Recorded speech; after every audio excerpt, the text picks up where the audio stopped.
Está escrito no livro de Jó, capítulo 42, versículo 2, o seguinte: E disse Jó: Bem sei que tudo podes, e nenhum dos teus desígnios pode ser frustrado.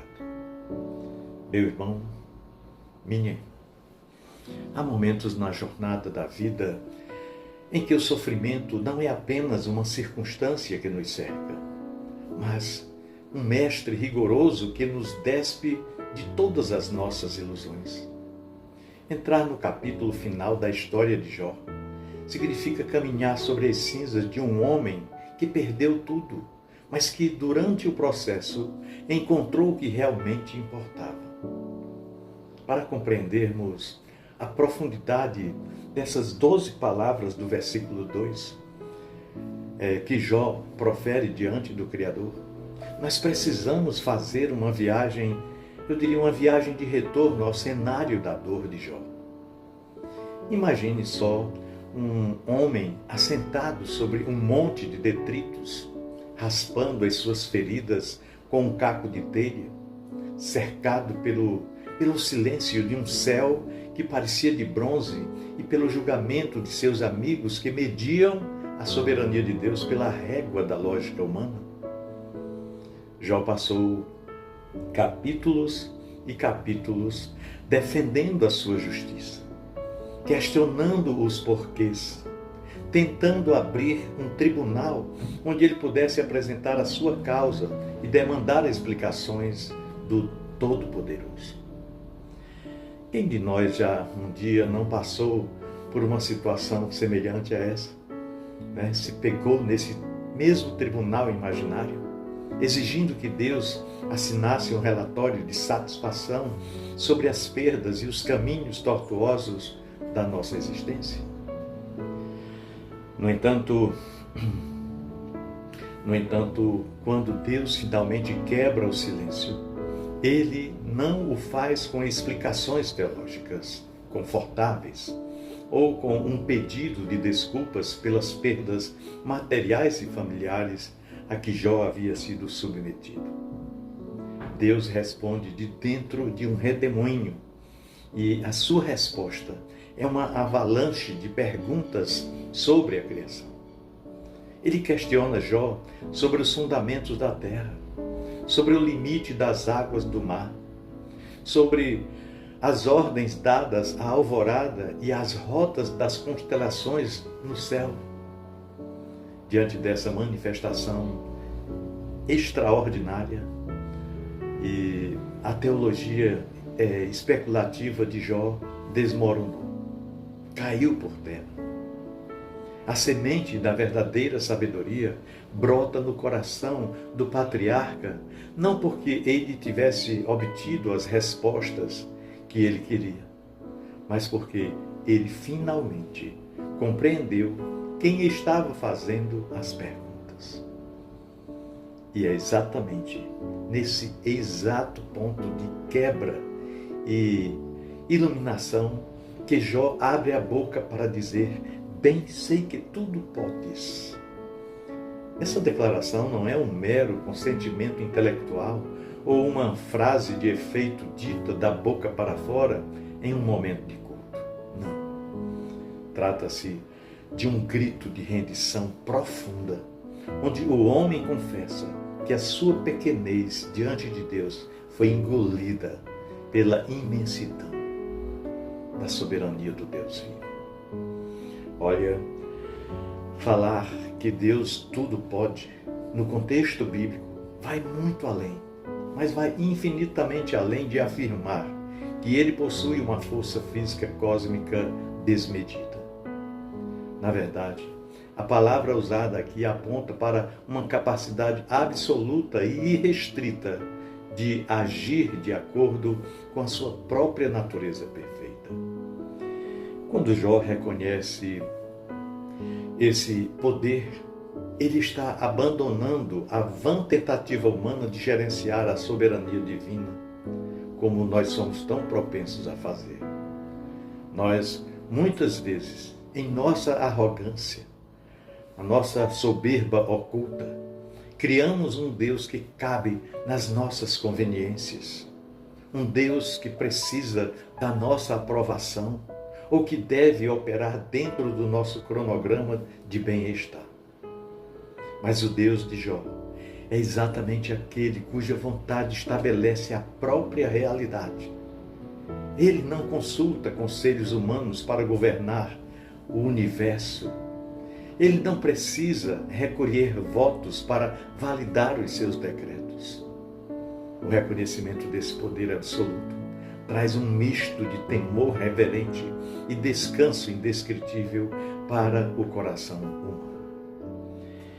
Se Deus tudo pode, como Jó declara neste versículo, se Ele tudo pode, então a nossa fragilidade não é um problema para Ele. Ou seja, os nossos dias mais escuros não pegam o seu trono de surpresa. E a nossa importância diante das tragédias da vida encontra um porto seguro na onipotência daquele que sustenta o universo com a palavra do seu poder. A segunda parte do versículo, Jó declara: e nenhum dos teus desígnios pode ser frustrado. Então, a segunda parte dessa confissão de Jó atinge o cerne da providência divina, ao declarar que nenhum dos seus planos, dos seus projetos, pode ser frustrado. Então, a palavra original para desígnios ou planos carrega a ideia de um propósito deliberado, um projeto arquitetado com precisão cirúrgica e sabedoria eterna. Frustrar um plano humano é algo extremamente simples. Ou seja, basta uma mudança no clima, uma crise financeira, uma enfermidade inesperada ou uma falha de comunicação para que os nossos projetos mais elaborados caiam por terra como castelos de areia. Nós vivemos na corda bamba. Da corda bamba da contingência. Deus, porém, opera em uma dimensão de estabilidade absoluta. O que Ele projeta no conselho secreto da sua vontade caminha de forma resoluta, decidida, rumo ao cumprimento. Nem a fúria das nações, nem a rebeldia do coração humano, nem as maquinações das forças espirituais das trevas e nem mesmo os acidentes aparentes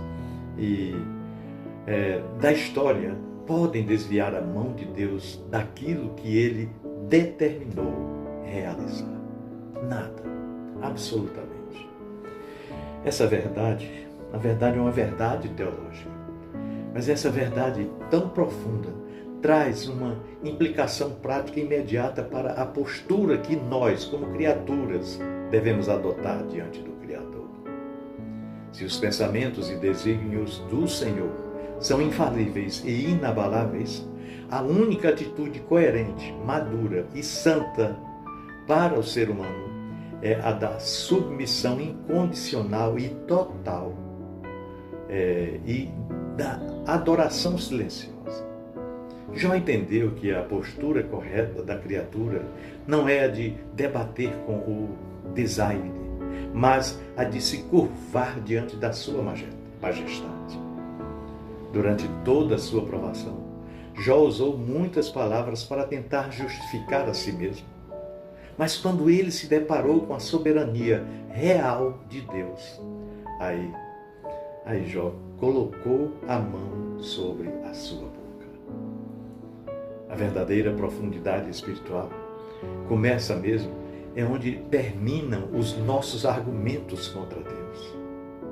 É a transição dolorosa, mas libertadora de uma fé que apenas questiona os motivos de Deus para uma fé que repousa na identidade e no caráter do Senhor. A nossa postura diante de Deus, ela precisa deixar de ser a de um juiz que avalia as ações divinas e passar a ser a de um barro que se entrega alegremente e com confiança total às mãos do oleiro celestial. sem reclamar, sem questionar. Ao meditarmos nessa soberania que não pode ser frustrada, como declarou Jó, nós descobrimos um consolo extraordinário para os dias de aflição. Quando as circunstâncias ao nosso redor parecem caóticas, desordenadas e sem sentido, a teologia de Jó nos lembra de que há uma linha invisível de propósito conduzindo todas as coisas. O sofrimento de Jó parecia um erro absurdo aos olhos humanos e uma injustiça flagrante aos olhos de seus amigos. Mas, na perspectiva da eternidade, era o cenário onde Deus estava lapidando uma joia de fidelidade e revelando a sua glória para as eras vindouras, até chegar nos nossos dias. Os planos de Deus para a sua vida, para a sua família e para a sua história não estão à mercê do acaso, das decisões de terceiros ou da sorte. Eles estão guardados na firmeza de uma soberania que governa tanto o girar das galáxias quanto o cair de um único fio de cabelo da nossa cabeça. Nada, absolutamente nada se perde no reino de Deus. Até as perdas aparentes e as demoras que nos fazem chorar cooperam ativamente para o cumprimento de um desígnio maior, que visa a nossa santificação e a exaltação do nome do Senhor. É a aplicação de Romanos 8, versículo 28, em nossas vidas.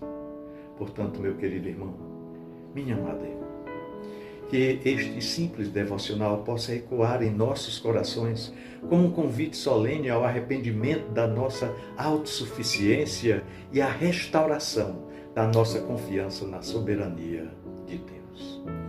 Que possamos abandonar o peso insuportável de tentar controlar o amanhã, de tentar entender todos os mistérios do sofrimento e de tentar, principalmente, ditar a Deus como Ele deve agir em relação a nós.